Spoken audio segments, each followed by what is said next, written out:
रहीम।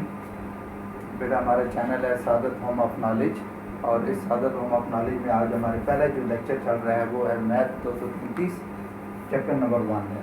तो इस चैप्टर को स्टार्ट करने से पहले कि आप इस वीडियो को सब्सक्राइब कर लें और साथ साथ बेल आइकन पे प्रेस कर दें ताकि ये चैनल जो है ये वीडियो जो है आप आसानी से देख सकें। तो आगे हम चलते हैं। इसका जो पहला कंसेप्ट है वो है बेसिक कंसेप्ट्स। इसमें हम पढ़ते हैं क्वांटिटी। क्वांटिटी क्या चीज़ होती है? एनीथिंग कैन बी मेजर और counted is called quantity.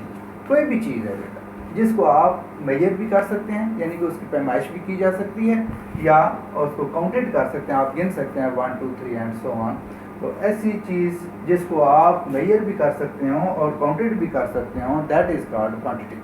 For example हमारे पास है, फर्स्ट करते हैं फॉर एग्जांपल टाइम। टाइम को आप बेटा मेजर कर सकते हैं।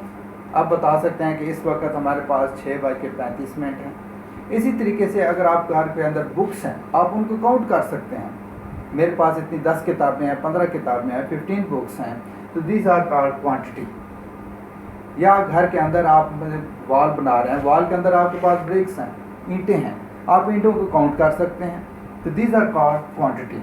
अब फिर देखिएगा जो क्वांटिटीज़ होती हैं ये दो टाइप्स की होती हैं। एक हम बोलते हैं constant and that is called variables.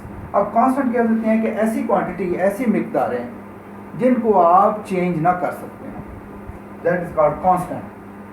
तो a constant is a quantity which retain the same value throughout a problem। पूरे के अंदर उसकी वैल्यू जो है वो फिक्स रहती है। फर्ज करते हैं कि हमारे पास एक ऐसी चीज़ है कि हम उसको चेंज नहीं कर सकते, जस्ट लाइक ax²। ये हमारे पास एक क्वांटिटी है। इसमें देखें ये a जो है दिस इज कॉल्ड कोएफिशिएंट। अब कोएफिशिएंट का वैल्यू कांस्टेंट होगी। ये जो पावर है जिसको हम बोलते हैं पावर, इसको भी आप चेंज नहीं करते। अगर पावर 2 है तो ये 2 ही रहेगी। This is called variable. ये x जो है दिस हम बोलेंगे वेरिएबल। अब इसकी वैल्यू जो है वेरिएबल जो है वो चेंज होती रहती है वैल्यू।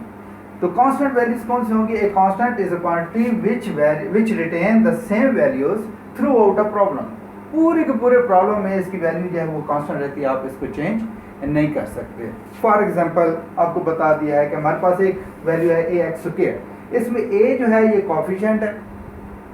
अगर हमारे पास हम लिखते हैं 3x², अब देखिए 3 इज द कांस्टेंट। आप इसकी 3 की जगह 4 नहीं ले सकते, 3 की जगह 2 नहीं ले सकते, 3 की जगह आप 5 नहीं ले सकते, तो ये हमारा कांस्टेंट रहेगा। इसी तरीके की जो पावर जो है 2 लिख दी गई है, इस 2 को भी आप कांस्टेंट रखेंगे। अब ये 2 को भी आप चेंज नहीं कर सकते। लेकिन ये जो x की वैल्यू है, जब आप इसको सॉल्व करते हैं तो x जो है इसकी कोई भी वैल्यू आ सकती है। इसको जब सॉल्व करेंगे, यहाँ पर फर्ज करते हैं आप लिखते हैं 3, आगे x की जगह वैल्यू पुट करते हैं x is equal to 1 2 3। Suppose करते हैं कि हम ये 3 वैल्यूज में पुट करते हैं, तो अब x की जगह हम 1 पुट करेंगे तो x, तो ये कितना आ जाएगा? 3 × 1 इज इक्वल टू 3। तो अब इसकी जो वैल्यू आएगी वो 3 हो जाएगी। इसी तरीके से अगर हम यहाँ पे x की जगह 2 पुट करते हैं तो 3 × 2 का स्क्वायर दैट इज 2 × 4, 2 का स्क्वायर 4, 4 को 3 से मल्टीप्लाई 12। अब देखिए बेटा इसकी वैल्यू जो है वो x की वैल्यू वेरी कर गई है। तो वो कांस्टेंट वैल्यूज जिनकी मिकदारें जो हैं वो तब्दील ना होती हों, that is called constant. Variables those quantity which change in a given interval of time. एक मखसूस टाइम का इंटरवल है, उसके दरमियान जितनी भी क्वांटिटी जो है वो आपकी चेंज होती जाएंगी, तो उनको हम क्या बोलेंगे? वेरिएबल्स। काइंड्स ऑफ वेरिएबल्स क्या होते हैं? इंडिपेंडेंट वेरिएबल्स और डिपेंडेंट वेरिएबल्स। अब इंडिपेंडेंट में क्या होता है? जैसे इंडिपेंडेंट जो किसी चीज़ के ऊपर इंसार ना करते हों, वो इंडिपेंडेंट कहलाते हैं, आज़ाद होते हैं। वो अपनी वैल्यूज खुद चेंज, विच वैल्यूज इंडिपेंडेंटली, वो अपनी वैल्यूज खुद बहुत चेंज करते रहते हैं, तो उनको हम क्या बोलते हैं? Independent variables. और डिपेंडेंट वेरिएबल जो किसी दूसरे के ऊपर इंसार करते हैं कि किसी और चीज़ की वैल्यू चेंज होने से इसकी भी वैल्यू चेंज हो जाए, तो that is called dependent variables. अब फॉर एग्जांपल करते हैं कि हमारे पास एरिया है, हम एरिया कहते हैं a is equal to πr²। ये हमारे पास एक बड़ा फार्मूला है एरिया का। अब एरिया में पाई जो है ये कांस्टेंट वैल्यू है, पाई जो है वो कांस्टेंट है। अगर इसका रेडियस किसी एक दायरा है, ये हमारे पास दायरा है, इसके दरमियान दिस इज योर रेडियस। अब अगर रेडियस जो है ये चेंज होगा तो डेफिनेटली इसका एरिया भी चेंज हो जाएगा। अब आर जो होगा रेडियस, ये कहलाएगा इंडिपेंडेंट, और एरिया जो है ये डिपेंडेंट कहलाएगा। क्यों कि एरिया जो है वो चेंज हो रहा है किसके, एरिया रेजिस्टेंस के चेंज होने पे, उसका रेजिस्टेंस क्या है, और रेडियस के चेंज होने पे। अगर रेडियस जो है किसी सर्कल का रेडियस चेंज होता है तो डेफिनेट उसका एरिया भी चेंज हो जाएगा। अब फर्ज करते हैं कि हमारे पास ये फार्मूला हम देखते हैं, a = पाई आर स्क्वायर। पाई की वैल्यू जो होती है वो 3.14159 के बराबर होती है, जो कि कांस्टेंट वैल्यू है, या 22/7 इसकी ये भी वैल्यू है 22/7, या अगर आप इसको डेसिमल पॉइंट में लेते हैं तो ये आते हैं 3.14159 की वैल्यू। इसी तरीके ये जो स्क्वायर है ये भी कांस्टेंट वैल्यू है, इसको भी आप चेंज नहीं कर सकते। अब इसमें आर जो है ये रेडियस जो है, ये दायरे का रेडियस चेंज होता जा रहा है। अगर फर्ज करते हैं कि हमारे पास ये 2 सेंटीमीटर आता है, तो फिर जो अगर 2 सेंटीमीटर यहाँ पे आर की वैल्यू पुट किया तो एरिया की कुछ वैल्यू आ जाएगी। अब ये जो एरिया बन जाएगा ये क्या कहलाएगा, डिपेंडेंट, ये डिपेंड कर रहा है किस पे, आर पे। इस तरीके से हम क्या करेंगे, इसकी इंडिपेंडेंट और डिपेंडेंट वैल्यू जो है वो आप निकाल सकते हैं। तो उम्मीद है कि आपको बेटा ये सारी चीज़ें जो है वो समझ आ गई होंगी, तो आप इसको ज़हन नशीन करें। और पेपरों में जो होता है वो आपके शॉर्ट क्वेश्चंस आते हैं, फर्ज करते हैं क्वेश्चन को पूछता है कि डिफाइन द क्वांटिटी, तो आप डिफाइन करेंगे, ये क्वांटिटी लिखेंगे, एनीथिंग, इसकी डेफिनेशन जो है शॉर्ट क्वेश्चंस में आएगी, anything that can be measured or counted is called quantity. For example आप कोई एक चीज़ दे दें, फर्ज करें टाइम है, वॉल्यूम है, मैस है, तो ये आप चीज़ें आप बता सकते हैं, तो ये क्या कहलाएंगी, क्वांटिटी। इसी तरीके से अगर पेपर में आपसे 2 नंबर के हवाले से पूछता है कि कांस्टेंट, कांस्टेंट में आप कैसे डिफाइन करेंगे, a constant is a quantity which retain the same value throughout a problem, कि जो पूरे के पूरे प्रॉब्लम में उसकी क्वांटिटी वैल्यू है वो चेंज नहीं होती, वो एक कांस्टेंट रहती है, मुस्तकिल रहती है, तो उसे हम क्या बोलेंगे, कांस्टेंट्स। फॉर एग्जांपल आपके पास कोई, फर्ज करते हैं कि हमारे पास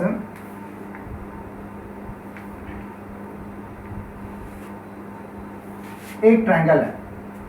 अब देखेंगे, हमें पता है कि ट्रायंगल, कोई भी ट्रायंगल होगी, उसके तीनों जावियों का मजमुआ जो होता है वो 180 डिग्री के बराबर ही होता है।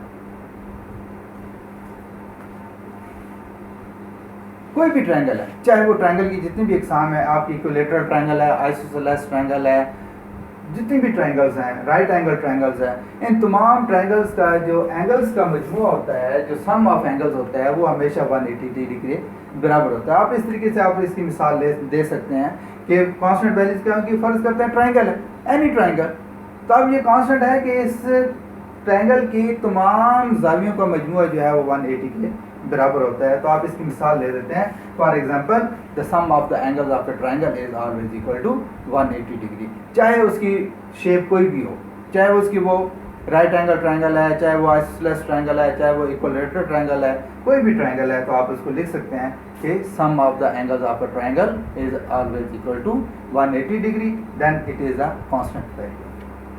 अब वेरिएबल में क्या हो जाएगा, those quantity which change a given interval of time, कि जो एक मखसूस टाइम के दरमियान अपनी वैल्यूज हैं वो चेंज करती रहती हैं, उन्हें हम क्या बोलते हैं, वेरिएबल। तो पेपर में आप ऐसे लिखेंगे, अगर पेपर में आ जाता है डिफाइन वेरिएबल्स, तो क्या लिखेंगे, those quantity which change in a given interval of time are called variables. For example आप इसकी दे सकते हैं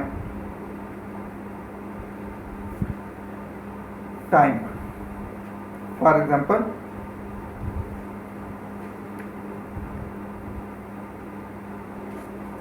देखें, आपका सुबह उठते हैं, टाइम टेम्परेचर है, टेम्परेचर जूं आपका सूरज जो है वो सूरज जो है ऊपर आता जाता है, तो टेम्परेचर जो है वो बेटा चेंज होता जा रहा है टाइम के लिहाज से। जो टाइम आगे बढ़ता जा रहा है तो टेम्परेचर जो है वो भी चेंज होता जाता है। तो आप इसकी मिसाल यूँ दे सकते हैं कि variable those quantity which change in a given interval of time, कि एक मखसूस टाइम के दौरान जो क्वांटिटीज, जो वैल्यूज चेंज हो रही हैं, उन्हें हम क्या बोलेंगे, वेरिएबल्स। और इसकी मिसाल क्या कहते हैं, आप टेम्परेचर की कह सकते हैं कि टेम्परेचर जो है टेम्परेचर वो हर जो टाइम जो है वो चेंज होता जा रहा है, तो टेम्परेचर भी वेरी करता जा रहा है। काइंड्स ऑफ वेरिएबल्स, इंडिपेंडेंट आ गया variables which varies the independent, और डिपेंडेंट वेरीज वो दो वैल्यू जो कि किसी दूसरी चीज़ के ऊपर इंसार करते हैं कि दूसरी चीज़ के चेंज होने पर ये भी चेंज हो जाती है, तो उसको हम क्या बोलते हैं, डिपेंडेंट। अब इसकी मिसाल आप क्या दे सकते हैं मतलब डिपेंडेंट है, डिपेंडेंट में आपको बताया है कि एरिया ये फार्मूला है हमारे पास, a is equal to pi r square, जो कि किसी एक दायरे का फार्मूला है, a is equal to pi r square. तो आप इसमें देखें कि ये a जो है ये डिपेंडेंट है, किस पे डिपेंड कर रहा है, ये रेडियस पे। तो किसी दायरे का रेडियस जब चेंज करेंगे तो डेफिनेट इसका एरिया भी चेंज हो जाएगा। तो लिहाजा r is the independent value and a is the dependent value. Okay, thank you बेटा। आप इस चैनल को लाजमी सब्सक्राइब कीजिएगा और साथ बेल आइकन दे दें, और इसके साथ आपको नेक्स्ट वीडियो जो है वो आपको सेंड कर दी जाएगी।